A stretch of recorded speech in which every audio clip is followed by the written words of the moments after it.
নমস্কার বন্ধুরা, পৌরাণিক চ্যানেলে আপনাদের জানায় স্বাগতম। এবারে দীপাবলি উপলক্ষে পৌরাণিক চ্যানেলের পক্ষ থেকে আমরা হাজির হয়েছিলাম দেবভূমি অযোধ্যাতে। মর্যাদা পুরুষোত্তম শ্রী শ্রী রামচন্দ্রের জন্মভূমি অযোধ্যাকে সাজানো হয়েছিল 17 লক্ষ মাটির প্রদীপ দিয়ে, আর অযোধ্যা সেজে উঠেছিল নববধূর মতো। দেবভূমি অযোধ্যা ভ্রমণের সময় আমরা ঘুরতে ঘুরতে হাজির হলাম মাতা সরযূ নদীর তটে। সরযূ নদী ভারতের উত্তরাখণ্ডের বাগেশ্বর জেলার নন্দকোট পর্বতের দক্ষিণে একটি শৃঙ্গ থেকে উৎপন্ন হয়। ভারত নেপাল সীমান্তে পঞ্চেশ্বরে সারদা নদীতে পড়ার আগে এটি কাপকোট, বাগেশ্বর এবং সেরাঘাট শহরের মধ্য দিয়ে প্রবাহিত হয়। সারদা নদী, যা কালী নদীর নামেও পরিচিত, তারপর ভারতের উত্তরপ্রদেশের সীতাপুর জেলার ঘাগড়া নদীতে পতিত হয়।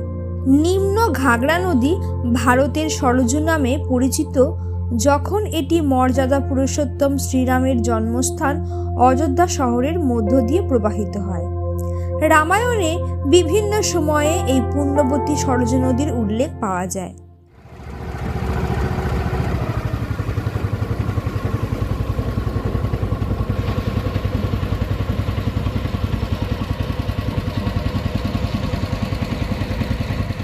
এবারে আমরা এসে পড়েছি সরযূ নদীর তীরে। এই যে নাগেশ্বর মহাদেব ঘাটের থেকে একদম অপোজিটে, মানে একটুখানি জাস্ট 1.5 থেকে 2 মিনিট একদম অপোজিটে এই সরযূ নদীর ঘাট। এখানে এসে পড়েছি। সরযূ নদী একটি পুণ্যতোয়া নদী। এই নদী সম্পর্কে পৌরাণিক অনেক কথা বলা আছে। এখানে এই সরযূ নদী সম্পর্কে আমরা একটুখানি জেনে নেব এখানকারই একজন সাধু মহারাজের কাছ থেকে। हमारा नाम उमा दास है। हम यहीं आरती स्थल पर हैं 2 साल से। माँ सरजू की ऐसी महिमा है कि माँ सरजू सब गंगा में पवित्र गंगा है और पावनी, क्योंकि राम जी ने इसमें समाधि लिए मुख्तार घाट में, तो संचित कर दिए जल को। और भरत जी के जब राम जी बन गए थे तो भरत जी का आगमन सरजू तट पे ही था, भरत कुंड में, जहाँ वहाँ झोपड़पट्टी के नाम से आज भरत कुंड के नाम से। भरत जी अयोध्यावासी को कभी मुखमंडल नहीं देखने दिए कि वो कहेगा कि यही भरत कुल कलंकित राम माँ बेटे के कारण राम जैसे वनवास हुआ, राम जैसे, सीता जैसे, लक्ष्मण जैसे, फूल जैसे वन में गए, मगर ऐसा कुछ था नहीं। फिर भी भरत जी के लिए ये जल, माँ सरजू की पावन जल 2 बजे स्थल हो जाती उनके स्नान के लिए। इसलिए माँ सरजू का महत्व बहुत परिपूर्ण महत्व है। तुलसीदास जी ने लिखा है कि कल्ट कोट काशी बसे, मथुरा कल्प हजार, एक निमित्त सर युग बसे, तुलह न तुलसीदास। राम जी नगरिया राम के, बसे सरजू के तीर, अटल राज महाराज के, चौके हनुमत वीर। जगह जगह हनुमान जी का पहरा। और माँ जल का पावन ऐसी महिमा है कि बाबा तुलसीदास जी ने कहा है कि हर जल कन तेरा पावन, है मुक्ति दाता, ओम जय सरयुग माता। इस सरयू तट पर योगी बाबा ने ऐसा सुंदर दैवी बनाया, दृश्य बनाया, इतना सुंदर जिसका कहने लायक नहीं। माँ सरयू की ऐसी महिमा है कि माँ सरयू के द्वारी पर कितने भी पब्लिक आ जाए, मगर न वो वस्त्र के बिना नंगा रह सकता, न अन्न के बिना। सब कुछ माँ देती है, और ऐसी देती है कभी किसी को दुखी नहीं करती। जो सच्चा हृदय से मांगता है वो सब कुछ देती है माँ। बोलिए सरजू माता की जय, बोलिए रामचंद्र भगवान की जय। माँ सरजू की महिमा सब गंगा में पवित्र, सब गंगा में स्वच्छ, क्योंकि राम जी ने इसमें समाधि लिए जल में उसी समय संचित कर दिए।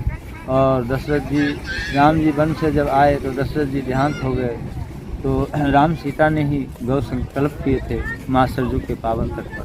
जब से संकल्प का नियम बना, महत्व बना, महत्वपूर्ण हुआ। मैं सरजू तट पे ही रहता हूँ, यहीं इसी पे सो भी जाता हूँ।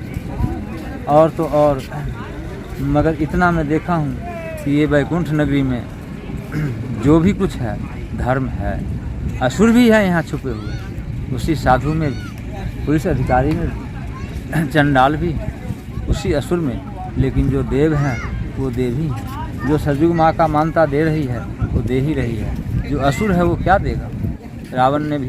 रावण को विभीषण ने हमेशा कहा था कि काम क्रोध मद लोभ हित नाथ नरक के पंथ जा पर हरि रघुवीर भजहु भजहु सब संत। विभीषण के ऊपर चंद्रहास निकाला, कहा तू हमको ज्ञान दे रहा है, मगर नहीं, उसने माना नहीं। अंत में उसकी जब कुरुक्षेत्र में पड़ा था तो राम जी ने कहा लक्ष्मण जी से कि जाओ लक्ष्मण, रावण बहुत बड़ा विद्वान है, जाओ कुछ शिक्षा दीक्षा ले लो, कुछ शिक्षा दीक्षा ले लो। लक्ष्मण जी गए, वहाँ सिरहाने में खड़ा हुए, रावण कुछ नहीं बोला, लौट के आ गए। राम जी ने कहा क्या हुआ अनुज? बोले वो तो कुछ बोला ही नहीं। हा, कैसे बोलेगा? गुरु से ज्ञान लेना होता है तो उसके पाँव में जाते, चरण में जाते, तुम सिरहाने में गए, कैसे बोलेगा? दोबारा से लक्ष्मण जी फिर आए, तब रावण बोला कि कहो लक्ष्मण कैसे आना हुआ, अब तो मेरा अंतिम समय है। तो लक्ष्मण जी ने कहा कि भैया ने कहा था कि रावण बहुत बड़ा विद्वान है, कुछ शिक्षा दीक्षा दे दी। तो रावण ने कहा हाँ लक्ष्मण, हमने 3 काम सोच करके रह गया था, आकाश में वैकुंठ में सीढ़ी लगाना, समुद्र को दूध बहाना, सब दिन पूर्णमासी, इंजोरिया ही रहे रात, अंधरिया कभी ना आवे। लेकिन मैंने सोच के रह गया, अगर कर देता तो हो जाता। इसीलिए कल करे सो आज करे, आज करे सो अब, पल में प्रलय होत है बोहरी करोगे कब। जो काम कल करना है वो आज अभी तुरंत करो। और मैंने 3 काम सोचा था, तीनों काम मेरा नहीं हुआ।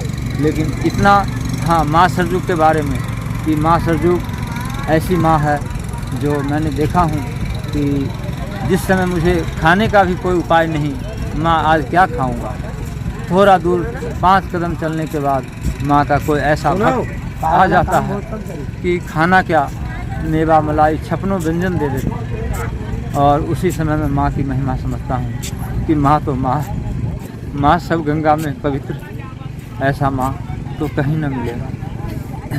इस जल में जो स्नान करे भव से तर जाता, ओम जय सरयू माता। हर जल कण तेरा पावन है मुक्ति दाता, ओम जय सरयू माता। বন্ধুরা, মুনি বাবার থেকে মাতা সরজু নদী সম্পর্কে জেনে আপনাদের কেমন লাগলো তা অবশ্যই কমেন্ট করে জানাবেন আমাদের। তাহলে দেখা হচ্ছে পরের ভিডিওতে। জয় শ্রীরাম, জয় মাতা সরজু।